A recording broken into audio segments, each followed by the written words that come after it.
How to set stop limit sell on Kalshi. Hello guys and welcome back to the channel. In this video, I'm going to show you how you can set stop limit sell on Kalshi. So let's get started. First of all, you're going to head over to the Kalshi web interface. On mobile, it doesn't actually work good. So I'll suggest you to use the web interface and log into your account. And once you do so, you're going to head over to live over here. So in this example, I'm planning to place a trade on a specific match shown here. So I'll click into it, and after opening it, you'll notice an option that allows you to switch order types. You can toggle between a standby or sell option and a limit order. After selecting the limit order option, you can define how many contracts or shares you want to trade. In my case, I'm only choosing a single share since I'm aiming for a small profit. You can also adjust the probability level. This doesn't have to be set at 100%.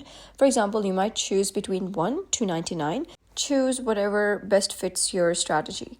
So as you adjust these values, the platform automatically shows you the potential payout if the trade is successful. This gives you a clear idea of what you stand to earn before placing the order.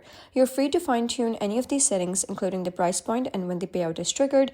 Once everything looks right, you can submit it and they will review. And they'll give you a summary showing your limit price, expected earnings, and the number of contracts you're buying or selling. So that's it for today's video. If you found this guide helpful, give it a thumbs up and don't forget to subscribe for more helpful tutorials. I'll see you in the next video.